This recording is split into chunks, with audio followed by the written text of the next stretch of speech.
ನಮಸ್ಕಾರ ಮಾಡಬಾರ್ದು, ನಮಸ್ಕಾರ ಮಾಡಿದ್ದಲ್ಲ, ಮಾಡದೇ ಇದ್ದಲ್ಲ. ಮತ್ತು ಬ್ರಹ್ಮದೇವರಿದ್ರಲ್ಲ, ಬ್ರಹ್ಮದೇವರ ಒಳಗೆ ವಾಸುದೇವರು ಭಗವಂತನ ವಿಶೇಷ ಸನ್ನಿಧಾನ ಇದೆಯಲ್ವಾ, ವಾಸುದೇವರು ಭಗವಂತ ತೋರ್ತಾ ಇದ್ದ ನನಗೆ. ವಾಸುದೇವರು ಭಗವಂತ ತೋರ್ತಾ ಇದ್ದ. ಆ ತೋರ್ತಾ ಇರುವ ವಾಸುದೇವನನ್ನ ಉತ್ತಮ ಸ್ಥಾನದಲ್ಲಿ ನಾನು ಪೂಜಿಸ್ತಾ ಆರಾಧನೆ ಮಾಡ್ತಾ ಧ್ಯಾನ ಮಾಡ್ತಾ ಇರುವಾಗ ಅಧಮ ಸ್ಥಾನದಲ್ಲಿ ಅದರ ಆರಾಧನೆಯನ್ನು ಮಾಡಿಕೊಡುದು ಅಂತ ನಿಷೇಧ. ಉತ್ತಮ ಸ್ಥಾನದಲ್ಲಿ ಯಾವ ಆದರೋಪಚಾರಗಳು ನಡೀತಾ ಇರ್ತವೆ ಅಂತ ಸಂದರ್ಭದಲ್ಲಿ ಅಧಮ ಸ್ಥಾನದಲ್ಲಿ ದೇವರ ಆರಾಧನೆಯನ್ನ ಕೂಡುವುದು. ಅದಕ್ಕೆ ದೇವಸ್ಥಾನದಲ್ಲಿ ಯಾರಾದರೂ ನಮಸ್ಕಾರ ಮಾಡಿದ್ರೆ ಮಾಡಬೇಡ್ರಿ. ಯಾಕೆ? ದೇವರ ಅಧಿಷ್ಠಾನ ಮುಖ್ಯ ಗರ್ಭಗುಡಿಯಲ್ಲಿದೆ. ನಾವು ಅಲ್ಲೇ ಒಂದು ನಮಸ್ಕಾರ ಮಾಡೋದು, ದೇವರ ಮುಂದೆ ನಮಸ್ಕಾರ ಮಾಡೋದು. ದೇವರ ಮನೆಯಲ್ಲಿ ಅಂದರಿಗೆ ನಮಸ್ಕಾರ ಮಾಡುವ ಪದ್ಧತಿ ಇಲ್ಲ. ಯಾಕೆಂದ್ರೆ ದೇವರ ಅಧಿಷ್ಠಾನ ಮುಖ್ಯವಾಗಿ ಗರ್ಭಗುಡಿಯಲ್ಲಿದೆ, ಅದನ್ನು ನೋಡಬೇಕು. ಇಲ್ಲಿ ಬ್ರಹ್ಮದೇವರ ಒಳಗಿರುವ ಅಧಿಷ್ಠಾನವನ್ನು ಧ್ಯಾನ ಮಾಡ್ತಾ ಕೂತೋದ್ರೆ ಮತ್ತೊಬ್ಬರದ್ದು ಗೊತ್ತಿಲ್ಲ, ಅವ್ರು ಶಾಪ ಕೊಟ್ಟದ್ದು ಗೊತ್ತಿಲ್ಲ, ನನಗೆ ಈ ಲೋಕದಲ್ಲೇ ಇಲ್ಲ, ನನಗೆ ಬೇಡವೇ ಆಗಿತ್ತು. ಹೀಗಿರುವಾಗ ನಮಸ್ಕಾರ ಮಾಡಲಿಲ್ಲ ಅಂತ ದುಃಖಿಸೋದು ಯಾವುದು? ಅಷ್ಟೇ ಅಲ್ಲ, ನಮಸ್ಕಾರ ಮಾಡ್ಬೇಕು ಯಾರಿಗೆ? ಗುಹಾಶಯಾಯವ, ಒಳಗಿರೋ ಭಗವಂತನಿಗೆ. ಒಳಗಿರೋ ಭಗವಂತನಿಗೆ ನಮಸ್ಕಾರ ಮಾಡ್ತಾನೆ ಇದ್ದ ನಾನು, ಅದಕ್ಕೆ ನಮಸ್ಕಾರ ಮಾಡಲಿಲ್ಲ. ಹೌದು, ನನಗಿಂತ ಜ್ಯೇಷ್ಠರಾದವರಲ್ಲಿ ದೇವರಿಗೂ ನಮಸ್ಕಾರ ಮಾಡಬೇಕು. ದೇವರನ್ನು ಹೊತ್ತಂತಹ ರಥವಾಗಿರುವಂತಹ ಅದಕ್ಕೆ ಕಾರಣವಾದಂತಹ ಜೀವರಾಶಿಗಳಿಗೂ ಕೂಡ ಜ್ಞಾನಿಗಳಿಗೆ, ದೇವತೆಗಳಿಗೆ, ಉತ್ತಮರಿಗೆ, ಗುರುಗಳಿಗೆ ನಮಸ್ಕಾರ ಮಾಡಲೇಬೇಕು. ಆದ್ರೆ ನಮಸ್ಕಾರ ಮಾಡದೇ ಇರಲಿಕ್ಕೆ ಕಾರಣ ಏನು ಅಂದ್ರೆ ಇದು ಕರ್ಮ, ಅದನ್ನು ಅರ್ಥ ಮಾಡಿಕೊಳ್ಳದೆ ನಿಮ್ ತಂದೆ ಸಿಟ್ಟು ಮಾಡಿಕೊಂಡಿದ್ರು. ಅದರಿಂದಾಗಿ ಹೋಗೋ ಸರಿಯಲ್ಲ ಅಂತ, ಹೋಗ್ಬೇಡ ಅಂತ ನನ್ನ ವಾದ. ನೀವು ಹೆಣ್ಮಕ್ಳು ಮಾತು ಕೇಳಲ್ಲ, ಹೋಗಿಯೇ ಹೋಗ್ತೀರಿ.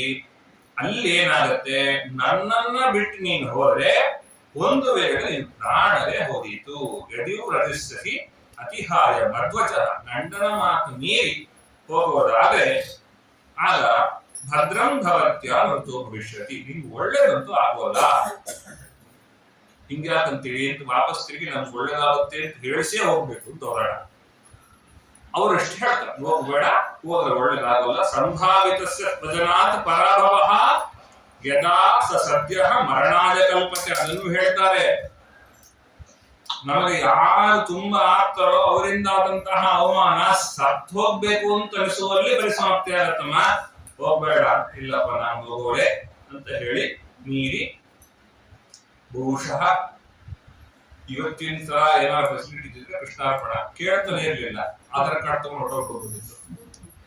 ಅವತ್ತು ಕೇಳೋ ಪರಿಸ್ಥಿತಿ ಇತ್ತು, ಕೇಳಿದ್ರು, ಹೋಗ್ಬೇಡ ಅಂದ್ರು, ಆದ್ರೂ ಹೋದ್ರು. ಹೋಗುವಾಗ ಜೊತೆಗೆ ಒಂದಿಷ್ಟು ಜನ ಕಳಿಸಿದ್ದಾರೆ. ಅವ್ರು ಅಲ್ಲಿ ಹೋಗಿದ್ದಾರೆ. ಅವರ ಅಮ್ಮ, ಅವರ ಅಕ್ಕ, ತಂಗಿ, ಚಿಕ್ಕಮ್ಮ ಎಲ್ಲರೂ ಮಾತಾಡ್ತಾ ಇದ್ದಾರೆ.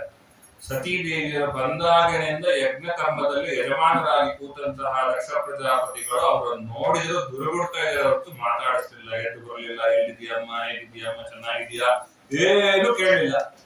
ಅವರಿಗೆಲ್ಲ ಅಷ್ಟೇ ಇತ್ತು, ರುದ್ರದೇವರು ನನ್ನನ್ನು ನಮಸ್ಕಾರ ಮಾಡಿಲ್ಲ, ಅಂಥವಳ ಮನೆಯಲ್ಲಿ ಇವಳಿದ್ದಾಳೆ ಅಂತಾನೇ ಇತ್ತು.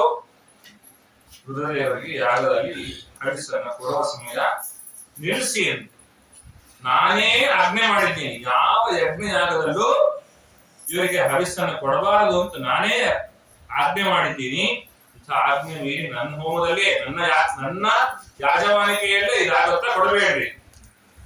ಇಷ್ಟು ಅತಿ ಸಿಡುವಂತು ಅಲ್ಲ. ಯಾಕೆ ಕೊಡಬಾರದು ನಮ್ಮಲ್ಲಿ? ಯಾಕೆ? ನಮ್ಮ ಯಜಮಾನರಿಗೆ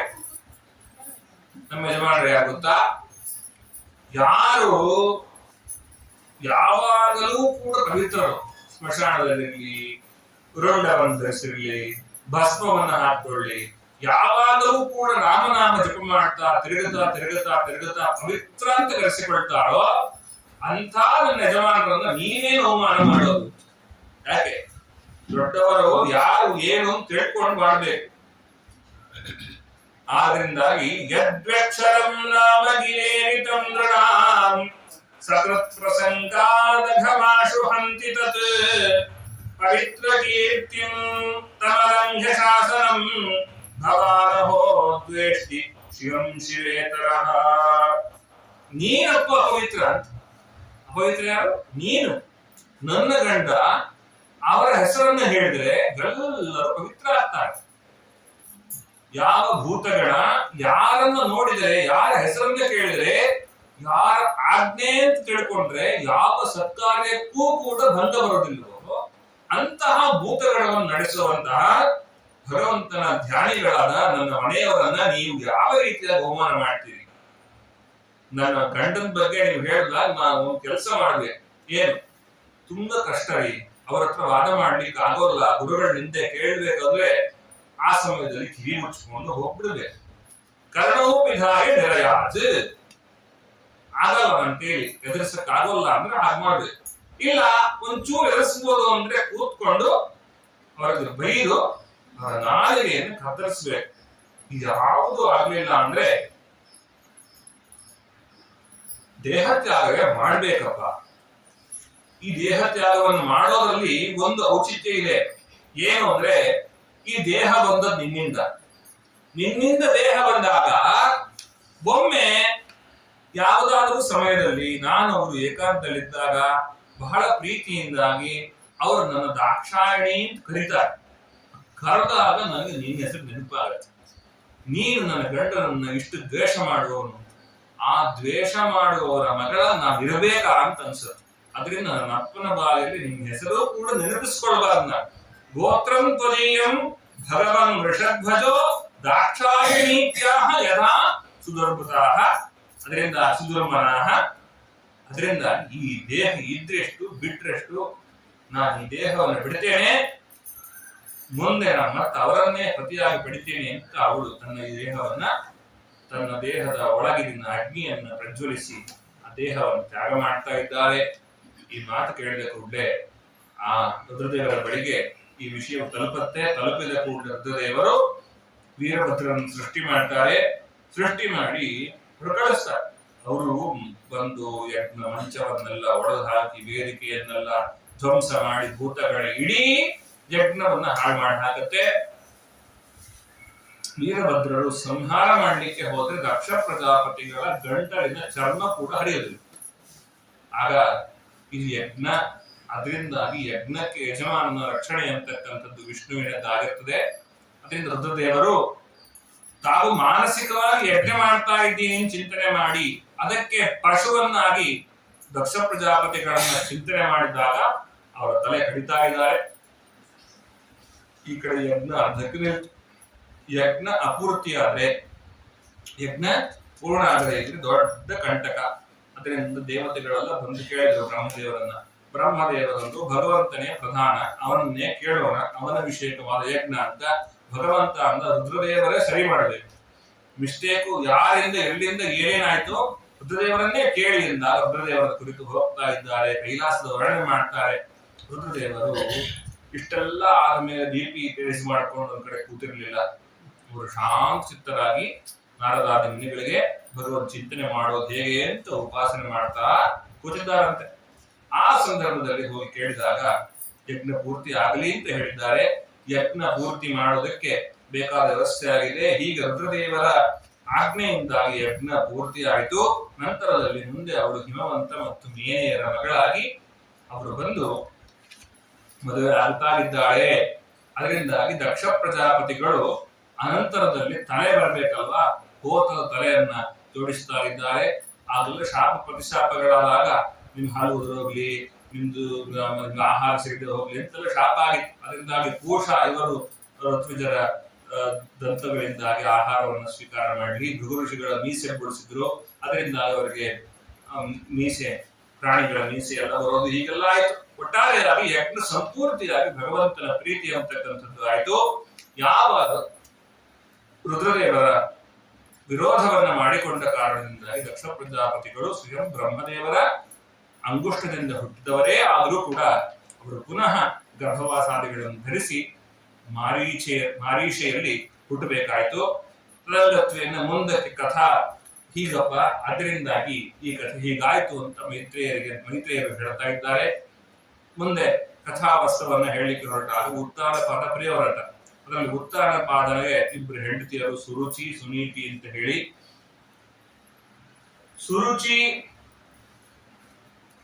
ಸುರುಚಿ ಸುನೀತಿಯರಲ್ಲಿ ಈ ಸುನೀತಿಯ ಮಕ್ಕಳು ಧ್ರುವರಾದರು, ಸುರುಚಿಯ ಮಗ ಉತ್ತಮ ಅಂತ ಬಹಳ ಚೆನ್ನಾಗಿದೆ.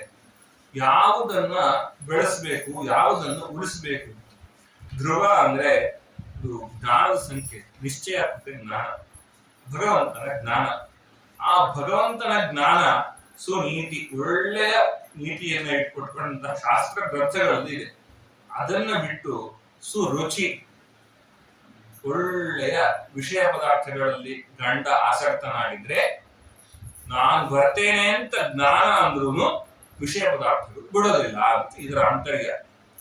ಸುರುಚಿ ತೊಡೆಯ ಮೇಲೆ ಕೂತ್ಕೊಳ್ಳಿಕ್ಕೆ ಧ್ರುವಮಹಾರಾಜರು ಹೇಳಿದ್ರು, ಎಷ್ಟು 4-5 ವರ್ಷದ ಮಗುವಿಗೆ ಅಪ್ಪನ ತೊಡೆಯ ಮೇಲೆ ಕೂತ್ಕೊಳ್ಳೋದಕ್ಕೆ ಅರ್ಹತೆ ಇಲ್ಲ, ಇನ್ನು ಆ ಅರ್ಹತೆ ಬೇಕಾದ್ರೆ ಹೋಗು ವಿಷ್ಣುವಿನ ಕುರಿತು ತಪಸ್ಸು ಮಾಡು, ತಪಸ್ಸು ಮಾಡಿ ಈ ದೇಹ ಬಿಟ್ಟು ನನ್ನ ಹೊಟ್ಟೆಯಲ್ಲಿ ಹುಟ್ಟಿ ಬಂದು ಕೂತ್ಕೊಂಡು. ಇಷ್ಟು ಹೇಳಬೇಕಾದ್ರೂ ಗಂಡ ಸುಮ್ಮನೆ ತೆಪ್ಪಗಿದ್ದಾನೆ ಅಂತಂದ್ರೆ ಹೆಂಡತಿಯ ಕೈಗೊಂಬೆ ಎಷ್ಟಾಗಿದ್ದಾನೆ. ಭಾಗವತ ಹೇಳುತ್ತೆ, ಇಷ್ಟೆಲ್ಲ ಮಾತಾಡಿಸ್ಕೊಡುವಂತ ಆಗ್ಬಾರ್ದು, ಅವ್ರ ಮಾತನ್ನು ಕೇಳಬೇಕು, ಆದ್ರೆ ಅವ್ರ ಮಾತನ್ನ ಮಾತ್ರ ಕೇಳುವಂತ ಆಗಬಾರ್ದು. ಆ ಅಳ್ತಾ ಅಳ್ತಾ ಧ್ರುವ ಮಹಾರಾಜರು ಅವ್ರ ಅಮ್ಮನ ಕೇಳ್ತಾರೆ, ಹೌದಪ್ಪ ಅದೃಷ್ಟ, ನೀನು ನನ್ನ ಹೊಟ್ಟೆಯಲ್ಲಿ ಹುಟ್ಟಿರೋದಕ್ಕೋಸ್ಕರ ಹೀಗಾಗಿದೆ, ಹಾಗಾಗಿ ನೀನು ಹೋಗು ತಪಸ್ಸು ಮಾಡು. ಅವಳು ಹೇಳಿದ್ ಸರಿ, ನಿಮ್ಮ ಅಮ್ಮ ಹೇಳಿದ್ ಸರಿ, ಚಿಕ್ಕಮ್ಮ ಹೇಳಿದ್ ಸರಿ, ಆದ್ರೆ ತಪಸ್ಸು ಮಾಡ್ಬೇಕಾದ್ರೆ ಏನಂತ ತಪಸ್ಸು ಮಾಡ್ತೀಯ? ವಿಷ್ಣುವಿನ ಕುರಿತು ತಪಸ್ಸು ಮಾಡು, ಅವನ ಕುರಿತು ತಪಸ್ಸು ಮಾಡಿ ಒಳ್ಳೆಯದನ್ನ ಕೇಳು, ಇದರಿಂದ ಉತ್ತಮವಾದ ಸಿಗತ್ತೆ ಅಂತ ಹೇಳಿದಾಗ ಆ ಮಗು ಅಮ್ಮನ ಮಾತು ಕೇಳಿ ತಪಸ್ಸು ಮಾಡಿ ಹೋಯ್ತು. ನಮ್ಮನೆಯಲ್ಲೂ ಹೇಳ್ತವೆ, ನಾನು ಹೋಗ್ತೀನಿ, ನಾಳೆ ಹೋಗ್ತೀನಿ ಅಂತಂದ್ರೆ ಒಂದು ವೇಟ್ ದಾಟಲ್ಲ, ಮತ್ ಬಂದ್ಬಿಡ್ತಾರೆ. ಯೋಗ್ಯತೆ ಮುಖ್ಯ. ಧ್ರುವ ಮಹಾರಾಜರು ತಪಸ್ಸು ಮಾಡ್ಲಿಕ್ಕೆ ಅಂತ ಹೋದ್ರೆ ಕಾಲಾಂತರದಲ್ಲಿ ಅಲ್ಲಿ ನಾರದರ ಒಂದು ಸಂಯೋಗ ಆಗತ್ತೆ. ನಾರದರು ಕೇಳ್ತಾರೆ, ಮಗು ಯಾಕೆ ಬಂದಿದ್ದೀಯಾ, ಅಪ್ಪಿ ತಪ್ಪಿ ಬಂದ್ಬಿಟ್ಟಿದ್ದೀಯಾ, ಅಡ್ರೆಸ್ ಹೇಳು, ಮನೆ ಕಳಿಸ್ತೀನಿ ಅಂತ. ಧ್ರುವ ಮಹಾರಾಜರು ಹೇಳ್ತಾರೆ, ಇಲ್ಲ ನಾನು ತಪಸ್ಸು ಮಾಡ್ಬೇಕು. ಯಾರನ್ನ ತಪಸ್ಸು ಮಾಡ್ತೀಯ? ಭಗವಂತ ವಿಷ್ಣು ಅಂತ ತಪಸ್ಸು ಮಾಡ್ಬೇಕು. ಏನಂತ ತಪಸ್ಸು ಮಾಡ್ತೀಯ? ಅದು ಗೊತ್ತಿಲ್ಲ ಆಚಾರ್ಯ. ಆಗ ನಾರದರು ಅಂದ್ರು, ಹಾಗಾದ್ರೆ ನಿಂಗೊಂದು ಮಂತ್ರ ಹೇಳ್ಕೊಡ್ತೀನಿ, ಮಂತ್ರ ಹೇಳು, ತಪಸ್ಸು ಮಾಡು ಅಂತ ಹೇಳಿದಾಗ ಒಂದೊಂದು ತಿಂಗಳು ಒಂದೊಂದು ತಿಂದು ಒಂದೊಂದ್ ಸತಿ 6 ದಿವಸಕ್ಕೆ ಉಸಿರು ತಗೊಳಕ್ ಶುರು ಮಾಡಿ 12 ದಿವಸಕ್ಕೆ ಉಸಿರು, ಹೀಗೆ 1 ತಿಂಗಳಿಡೀ ಉಸಿರು ತಗೊಳ್ಳೋದೇನೆ ಅಂಗುಷ್ಠದ ಮೇಲೆ ತಪಸ್ಸು ಮಾಡ್ತಾ ಇದ್ರು. ಮಧ್ಯದಲ್ಲಿ ದೇವತೆಗಳೆಲ್ಲ ಬಂದು ಹಾವು, ಚೇಳು, ಸಿಂಹ ಇದೆಲ್ಲ ಆಗಿ ಹೆದರಿಸಿದ್ದುಂಟು. ಹಾಗಾದ್ರೆ ಹೇಳೋರುಂಟು, ದೇವತೆಗಳಿಗೆ ಧ್ರುವ ಮಹಾರಾಜರಿಂದ ಏನದು ಆಪತ್ತು? ಅವರಿಂದ ಏನೋ ಆಪತ್ತಲ್ಲ, ಧ್ರುವ ಮಹಾರಾಜರ ಕೀರ್ತಿ ಮೇಲೆ ಬರಬೇಕು ಅನ್ನೋ ಕಾರಣಕ್ಕೆ ದೇವತೆಗಳು ಮಾಡಿದಂತಹ ವಿಡಂಬನೆ ಅಷ್ಟೇ. ಹಾಗೆ ಧ್ರುವ ಮಹಾರಾಜರನ್ನ ಹೆದರಿಸಿದ ನೆಪ ಮಾಡಿದ್ರೂ ಕೂಡ ಧ್ರುವ ಮಹಾರಾಜರು ವಿಚಲಿತರಾಗಲಿಲ್ಲ. ಅವರ ಎದುರುಗಡೆ ಭಗವಂತ ಬಂದು ನಿಂತಿದ್ದಾನೆ, ನೋಡ್ಲೇ ಇಲ್ಲಂತೆ. ಒಳಗಿರುವ ರೂಪವನ್ನು ಮರೆಮಾಚಿದ. ಟಕ್ ಅಂತ ಕಣ್ ತೆಗೆದಾಗ ಒಳಗಿರುವ ವಾಸುದೇವ ರೂಪ ಕಾಣ್ತಾ ಇದೆ. ಮಾತಾಡಬೇಕು ಬರಲಿಲ್ಲ. ಇದೊಂದು ಭಾಗವತ ಹೇಳುವ ಪಾಠ. ಕೊನೆ ಕಾಲಕ್ಕೆ ನಾವು ದೇವರು ನಾರಾಯಣ ಕೃಷ್ಣ ಗೋವಿಂದ ಅಂದು ಹೊಟ್ಟೋಗ್ಬಿಡ್ಬೋದು ಅಂತ ಅನ್ಕೊಂಡಿದ್ವಲ್ಲ, ಎದುರುಗಡೆ ದೇವರು ಬಂದು ನಿಂತ್ಕೊಂಡ್ರೆ ಮಾತು ಬರೋದಿಲ್ಲ. ಇನ್ನು ನಮ್ಮ ಮುಂದೆ ಬರೋದು ಯಾವ ಯಮಭಟರು, ಅವರ ಮುಂದೆ ಮಾತು ಬರತ್ತೆ? ಮಾತೇ ಬರೋಲ್ಲಪ್ಪ. ಯಾಕೆ? ಅದಕ್ಕೆ ಅವರು ಬಂದು ವಾಪಸ್ ಶಂಖ ಹೇಳಿದಾಗ ಹೇಳ್ತಾರೆ, ದೇವರು ಮಾತಾಡಿಸಿದ್ರೆ ನೀನು ಮಾತಾಡ್ತೀಯ, ಯೋಂತ ಪ್ರವಿಶ್ಯ ಒಳಗೆ ನಿಂತು ಮಮ ವಾಚಂ ನನ್ನ ಮಾತನ್ನ ಇಮಾಂ ಪ್ರಸುಪ್ತಾಂ ಸಂಜೀವಯತಿ, ಇದಕ್ಕಿದ್ದಂಗೆ ಮಾತಾಡ್ತಾ ಇದ್ದೀವಿ. ನೆಕ್ಸ್ಟ್ ಮಾತು ನಾನು ಆಡ್ತೀನಿ ಅನ್ನೋ ಗೊತ್ತಿಲ್ಲ. ಆದ್ರೆ ನಾನ್ ಮಾಡ್ತೀನಿ, ನಾನು ಉಪನ್ಯಾಸ ಬರ್ತೀನಿ, ನಾವು ಅಂತೀವಿ, ನೀವು ಮಾಡಿಸ್ತೀರಿ, ನೀವು ಅನ್ಕೋತೀರಿ.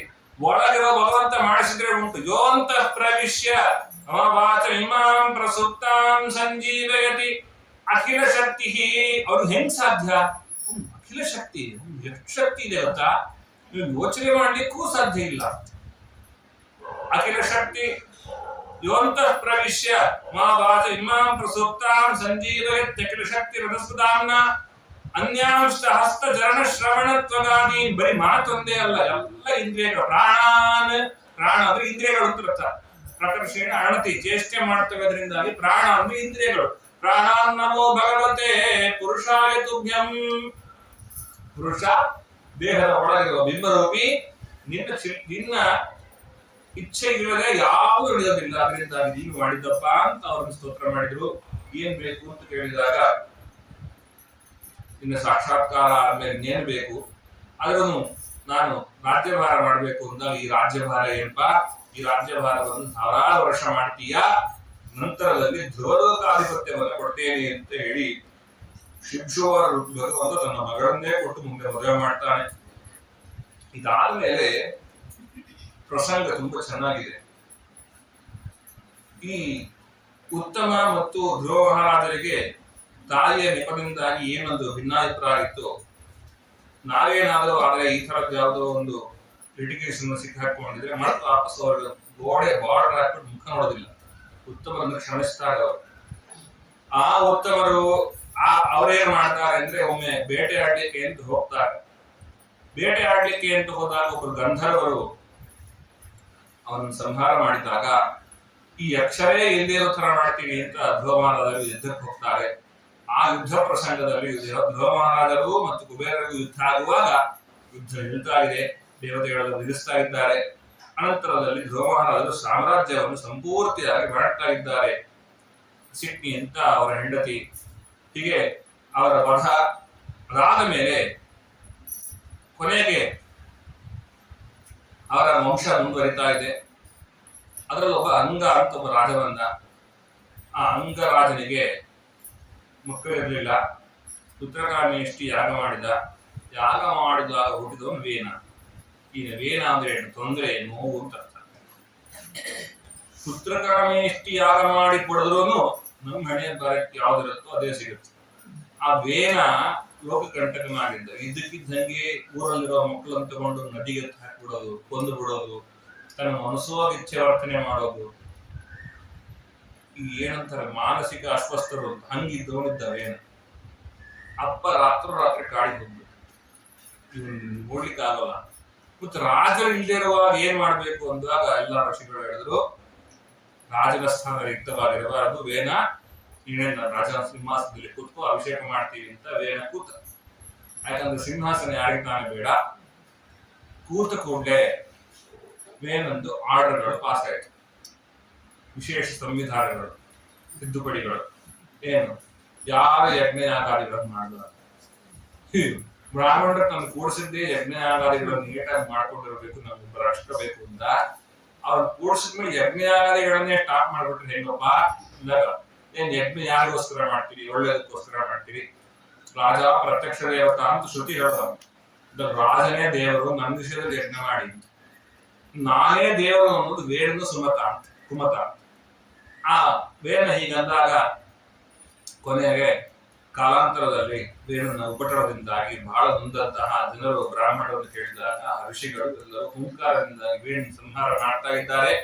ಮತ್ತು ವಾಪಸ್ ಅದೇ ಸಮಸ್ಯೆ, ರಾಜ ಇಲ್ಲದೆ ಇದ್ರೆ ಏನ್ ಬೇಕಾದ್ರೂ ಮಾಡ್ತಾರೆ. ಒಂದೇ ಒಂದ್ ದಿವಸ ಬೆಂಗಳೂರಲ್ಲಿ ಯಾವ ಪೊಲೀಸರು ಕೆಲಸ ಮಾಡೋಲ್ಲ ಅಂದ್ಬಿಟ್ಟು, ಹೆಲ್ಮೆಟ್ಗಳೆಲ್ಲ ಮನೆಯಲ್ಲೇ ಇರುತ್ತೆ, ಒನ್ ವೇ ಬೋರ್ಡ್ಗಳೆಲ್ಲ ಟೂ ವೇ ಆಗ್ಬಿಡುತ್ತೆ, ಬೇಕಾದಂಗೆ ತಿರುಗುತ್ತಾರೆ, ಏನ್ ಬೇಕಾದ್ರೂ ಮಾಡ್ತಾರೆ ಅಲ್ವಾ. ಒಬ್ಬ ಪೊಲೀಸ್ ಜನ ನಿಲ್ಲೋನು ಅವ್ನ ಕೆಲಸ ಮಾಡದಿದ್ರೆ ಹೀಗೆ. ಇನ್ನ ರಾಜ ಅವ್ನು ಇಡೀ ದೇಶ ಕಾಯ್ಬೇಕಾದವನು, ಆ ರಾಜನ ಸ್ಥಾನವೇ ರಿಕ್ತವಾಗಿದೆ ಎನ್ನುವಾಗ ಯಾರು ಏನ್ ಬೇಕಾದ್ರೂ ಮಾಡಿಕೊಡ್ತಾರೆ. ಅದರಿಂದಾಗಿ ರಾಜನ ಮಥನ ಮಾಡ್ತಾ ಇದ್ದಾರೆ. ತೊಡೆ ಮಥನ ಮಾಡಿದಾಗ ಹುಟ್ಟಿದವರು ವಿಷಾದ ಅವನ್ನ ಕಾಡಿಗಟ್ಟಿದ್ದಾರೆ. ಪೃಥು ಮಹಾರಾಜರು ಹುಟ್ಟುತ್ತಾ ಇದ್ದಾರೆ. ಪೃಥು ಮಹಾರಾಜರಲ್ಲಿ ವಿಶೇಷವಾಗಿ ಭಗವಂತನ ವಿಶೇಷ ಆವೇಶ. ಪೃಥು ಮಹಾರಾಜರನ್ನ ಹೊಗಳ್ತಾ ಇದ್ದರಂತೆ ಬಂದಿ ನಾಗದರು. ಇವತ್ತಿಗೂ ಹಾಗೆ ಯಾರು ಸಿಂಹಾಸನದಲ್ಲಿ ಕೂತ್ಕೋತಾರೋ ಅವರೇ ಗ್ರೇಟ್ ಅಂತ ಹೊಗಳೋದೇ ಇದ್ದಾರೆ. ಯಾರು ಕೂಡ ನನ್ನ ಹೊಗಳಬೇಡಿ ಎಂದಿಲ್ಲ. ಫಸ್ಟ್ ವ್ಯಕ್ತಿ ಹೇಳಿದ್ದು ಪೃಥು ಮಹಾರಾಜರು. ಅವರನ್ನು ನನ್ನನ್ನ ಯಾಕೆ ಹೊಗಳ್ತೀರಿ, ಭಗವಂತನನ್ನ ಹೊಗಳ್ರಿ, ನಿಮಗೆ ಮೋಕ್ಷ ಕೊಡ್ತಾನೆ, ನನ್ನನ್ನು ಹೊಗಳಿ ಏನ್ ಪ್ರಯೋಜನ ಅಂತ ಭಗವಂತನನ್ನು ಸ್ತೋತ್ರ ಮಾಡಿಸಿ ರಾಜೇಶ್ವರನ ವಿಶೇಷ ಆವೇಶಯುಕ್ತರಾದಂತಹ ಪೃಥು ಮಹಾರಾಜರು ಅನೇಕ ವಿಧವಾದಂತಹ ರಾಜ್ಯಭಾರ ಮಾಡ್ತಾರೆ. ಅಷ್ಟೊತ್ತಿಗಾಗಲೇ ಈ ಅನಾಚಾರ ಬಂಧ ಇವುಗಳನ್ನು ನೋಡಿ ಭೂದೇವಿ ಸಿಟ್ಟು ಬಂದ್ಬಿಟ್ಟಿತ್ತು. ಎಲ್ಲ ಒಳ್ಳೆಯ ಪದಾರ್ಥಗಳನ್ನು ನುಂಗಿ ಬೀಜವೇ ಇಲ್ದಿರೋ ರೀತಿಯಲ್ಲಿ ಆಯಿತು. ಎಲ್ಲರೂ ಹತ್ಕೊಂಡು ರಾಜನ ಹತ್ರ, ರಾಜ ಏನ್ ಊಟ ಮಾಡ್ಬೇಕು, ಆಗ ಒಂದು ಕೆಲಸ ಮಾಡ್ತೇನೆ ಅಂತ ಬೇಟೆಗೆ ಅಂತ ಹೊರಟಂತೆ ಮಾಡಿದ್ರು. ಗೋರೂಪವನ್ನು ಧರಿಸಿದಂತಹ ಧರಾದೇವಿಯನ್ನು ಬಿನ್ನಟ್ಟಿ ಹೋದ್ರು. ಪೃಥು ಮಹಾರಾಜರು ಕೇಳ್ತಾ ಇದ್ದಾರೆ, ಯಾಕಮ್ಮ ಯಾರಿಗೂ ಏನು ಆಹಾರ ಕೊಡದೆ ನಿಧಿ, ಯಜ್ಞ ಯಾಗಾದಿಗಳು ಆಗ್ಬೇಕಾದ್ರೆ ಇನ್ನೊಂದು ಬೇಕಲ್ವಾ ಅಂದಾಗ ಏನ್ ಮಾಡೋಣ ರಾಜ, ಹಿಂದೆ ಇದ್ದಂತಹ ಎಲ್ಲರೂ ಕೂಡ ಕಳ್ಳರು ಕಾಕರು ದೇವರ ಪೂಜೆ ಯಜ್ಞ ಇದಕ್ಕೆಲ್ಲ ಬೇಕಾದಂತಹ ಫಸ್ಟ್ ಕ್ವಾಲಿಟಿ ಆಹಾರವನ್ನೆಲ್ಲ ತಾಗಿಟ್ಕೊಂಡು ಎಲ್ಲ ನಾಶ ಮಾಡಿ ಹಾಕ್ತಾ ಇದ್ರು. ಅದರಿಂದ ಅವ್ರಿಗೂ ದೊಕ್ಕಬಾರದು ಅಂತ ನಾನೆಲ್ಲ ನುಂಗಿ ಬಿಟ್ಟಿದ್ದೆ. ಅದರಿಂದಾಗಿ ಆ ನುಂಗಿರೋ ಕಾರಣದಿಂದಾಗಿ ನಾನು ಜೀರ್ಣವಾಗಿ ಹೋಗಿದೆ. ನಾನು ಗೋರೂಪದಲ್ಲಿದ್ದೇನೆ, ಏನ್ ಬೇಕೋ ಅದನ್ನು ಕರ್ಕೊಂಡು ತಗೊಂಡ್ಬಿಡು ಅಂತ ಹೇಳಿದಾಗ ಮನುಗಳನ್ನ ಮುಂದೆ ಮಾಡಿಕೊಂಡು ಕರುವಾಗಿಸಿಕೊಂಡು ಎಲ್ಲ ಫಲವನ್ನು ಪ್ರಾಪ್ತಿ ಪಡಿತಾ ಇದ್ದಾರೆ. ಒಬ್ಬೊಬ್ರು ಒಂದೊಂದನ್ನ ಪಡ್ಕೊಂಡ್ರು ಅಂತ ತಿಳಿಸ್ತಾರೆ. ಅನಂತರದಲ್ಲಿ ಭೂಮಿ ಹೇಳ್ತಾಳೆ, ನನ್ನ ಪ್ರದೇಶ ಸಮತಟ್ಟಾಗಿಲ್ಲ, ಒಮ್ಮೊಮ್ಮೆ ಹೆಗ್ಗು ತಿಗ್ಗು ಇದೆ, ನನ್ನ ಸಮತಟ್ಟಾಗಿ ಮಾಡು ಅಂತ ಕೇಳಿದಾಗ ನೇಗಿಲು ಹಿಡಿದು ಫಸ್ಟ್ ಭೂಮಿಯನ್ನ ಸಮತಟ್ಟು ಮಾಡಿದಂತವರು ಪೃಥು ಮಹಾರಾಜರು. ಆವಾಗಿನಿಂದಾಗಿ ಪೃಥುವಿನಿಂದಾಗಿ ಸಮತಟ್ಟು ಮಾಡಲ್ಪಟ್ಟದ್ದಾಗಿ ಇವಳಿಗೆ ಪೃಥ್ವಿ ಅಂತ ಹೆಸರು ಬಂತು. ಆ ರೀತಿಯಲ್ಲಿ ಅದಾದ ಮೇಲೆ ಅಶ್ವಮೇಧ ಯಾಗ ಮಾಡ್ಲಿಕ್ಕೆ ಹೋಗ್ತಾರೆ. ಅಶ್ವಮೇಧ ಯಾಗ 99 ಆಗುತ್ತೆ. 100ನೇ ಅಶ್ವಮೇಧ ಯಾಗ ಮಾಡಬೇಕು. ಮಾಡುವ ಸಂದರ್ಭದಲ್ಲಿ ಅಶ್ವಮೇಧ ಕುದುರೆ ಕಾಣೆ ಆಗ್ಬಿಡುತ್ತೆ. ಅದೇ ಇಂದ್ರದೇವರು ಕತ್ಕೊಂಡು ಹೋಗ್ತಾರೆ. ಇಂದ್ರದೇವರು ಯಾಕೆ ಕತ್ಕೊಂಡು ಹೋಗ್ತಾರೆ ಅಂದ್ರೆ ಅಶ್ವಮೇಧ ಯಾಗ ಮಾಡಬಾರ್ದು 100 ಅನ್ನೋದು ಭಗವತ್ ಸಂಕಲ್ಪ, ಅದನ್ನ ತಿಳಿಸ್ಬೇಕಿರುತ್ತೆ. ಅದರಿಂದಾಗಿ ಯಜ್ಞ ಅಶ್ವ ಕಳೆದು ಹೋದಾಗ ಯಜ್ಞಾಶ್ವವನ್ನು ಹುಡುಕುವ ಲೆಕ್ಕದಲ್ಲಿ ಯುದ್ಧಕ್ಕೆ ಬಂದಾಗ ಆಗ ತಿಳಿದುಕೊಂಡು ಇನ್ನು ಯಜ್ಞ ನಿಲ್ಲಿಸಿ ಕೊನೆಗೆ ಪೃಥು ಮಹಾರಾಜರು ತಮ್ಮ ಲೋಕಕ್ಕೆ ಹೋಗ್ತಾರೆ ಅಂತ ಇಷ್ಟಾದ ಮೇಲೆ ಇವರ ವಂಶದಲ್ಲೇ ಪ್ರಾಚೀನ ವರಹಿ ಅಂತ ಬರ್ತಾರೆ. ಪ್ರಾಚೀನ ವರಹಿಗಳ ಮಕ್ಕಳು 10 ಜನ, ಅವರೆಲ್ಲರಿಗೂ ಒಂದೇ ಹೆಸರು ಆಚರಿಸಿರುವಂತ ಪ್ರಚೇತ ಅಂದ್ರೆ ಒಳ್ಳೆ ಜ್ಞಾನ ಅಂತ ಅರ್ಥ. ಒಳ್ಳೆ ಜ್ಞಾನ ಉಳ್ಳವರವರು. ಅವರಿಗೆ ಹೇಳ್ತಾರೆ, ನೀವು ಸಂತಾನ ಅಭಿವೃದ್ಧಿ ಮಾಡುವುದಕ್ಕೋಸ್ಕರವಾಗಿ ತಪಸ್ಸು ಮಾಡ್ಲಿಕ್ಕೆ ಹೋಗಿ ಅಂತ. ತಪಸ್ಸು ಮಾಡ್ಲಿಕ್ಕೆ ಅಂತ ಸಮುದ್ರದ ಒಳಗೆ